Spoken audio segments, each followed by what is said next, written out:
What was cartoon network India's checker board era. So guys basically हम इस video में बात करने वाले हैं कार्टून नेटवर्क के सबसे पहले एरा के बारे में। जब कार्टून नेटवर्क इंडिया में लॉन्च हुआ था, कार्टून नेटवर्क इंडिया बना था, तो उसका पहला एरा क्या था। सो गाइज आपको इसके बारे में अलग अलग वीडियोस आपको मिल जाएंगे यूट्यूब पे, बट वो उनके कार्टून नेटवर्क के अकॉर्डिंग है, जैसे यूएस हो गया या फिर अलग अलग जगहों के अकॉर्डिंग है। बट मैं आपको जो चेकर बोर्ड एरा के बारे में बताने वाला हूँ वो हमारे इंडिया के अकॉर्डिंग बताने वाला हूँ, क्योंकि दूसरी जगह पर तो 1992 में शुरू हुआ था कार्टून नेटवर्क, बट हमारे यहाँ इंडिया में 1995 में स्टार्ट हुआ था कार्टून नेटवर्क इंडिया। सो उसका जो बिल्कुल पहला एरा था वो था the checker board era. And checker board basically game type का होता है, जिसमें ब्लैक एंड वाइट टाइप के स्क्वायर स्क्वायर शेप्स रहते हैं, उसमें आप अलग अलग गेम्स खेल सकते हो।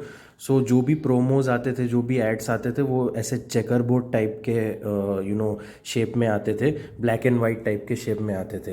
एंड कार्टून नेटवर्क जैसे अभी सीएन सिर्फ आता है, वैसा नहीं लोगो रहता था उसका, पूरा कार्टून नेटवर्क लिखा रहता था। सो बेसिकली ये जो स्टार्ट हुआ था, ये 5:30 AM से लेके 5:30 PM तक ही चलता था कार्टून नेटवर्क पहले इंडिया में।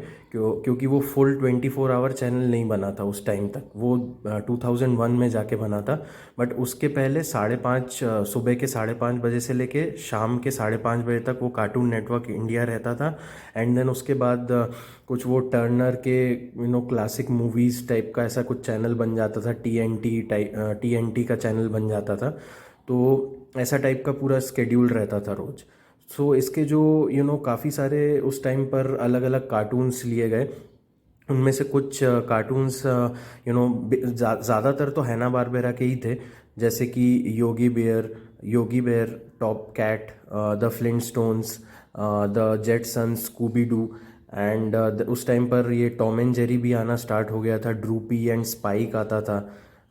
सॉरी, ड्रूपी एक अलग कार्टून था, एंड स्पाइक एंड टाइक बोल के एक कार्टून था। देन उसके बाद अलग अलग जो हमें लूनी ट्यून्स शो देखने को मिलते थे, वो भी आता था उस टाइम पर।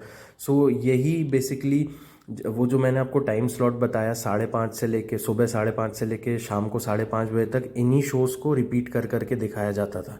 बट मैं आपको एक रिमाइंडर देना चाहता हूँ, ये हिंदी में नहीं आता था गाइस, क्योंकि उस टाइम तक हिंदी में डब होना शुरू नहीं हुआ था। तो कार्टून नेटवर्क इंडिया के जितने भी शोज़ थे, जिनका मैंने आपको कुछ के नाम बताए, तो वो जो भी शोज़ आते थे वो इंग्लिश में ही आते थे। एंड देन इतने जो मैंने आपको शोज़ के नाम बताए, इसके बाद एक दो और शोज़ भी आए थे, जैसे space ghost, coast to coast, the moxie show, वो उसको तो बाद में कैंसिल कर दिया गया था। सो ये बेसिकली ये सारे जो शोज़ थे, जैसे कि मैंने आपको बताया Scooby Doo, Tom and Jerry and Flintstones, Jetsons और एट्सेट्रा एट्सेट्रा, योगी बेयर, ये जो शोज़ थे, ये सिर्फ इतने आइकॉनिक शोज़ इसीलिए भी बने क्योंकि इनको पहले इंग्लिश में भी दिखाया, देन हिंदी में डब करके बाद में हमें कार्टून नेटवर्क इंडिया पे भी दिखाया। सो इनको अभी तक याद इसलिए रखा जाता है क्योंकि ये बिगनिंग थी उस टाइम पर। एंड ये जो एरा था, ये जो चेकर बोर्ड एरा था, इसी से कार्टून नेटवर्क इंडिया की स्टार्टिंग हुई थी। 1995 से लेकर 1999 तक चला। एंड 99 के बाद या 99 से जो एरा आया वो था पावर हाउस एरा। तो उसके बारे में हम अगली वीडियो में बात करेंगे गाइज। होपफुली आपको ये वीडियो अच्छा लगा होगा। अगर वीडियो अच्छा लगा है तो गाइज प्लीज़ लाइक कीजिएगा, शेयर कीजिएगा, चैनल को सब्सक्राइब कीजिएगा, और मिलते हैं नेक्स्ट वीडियो में। Thank you so much guys.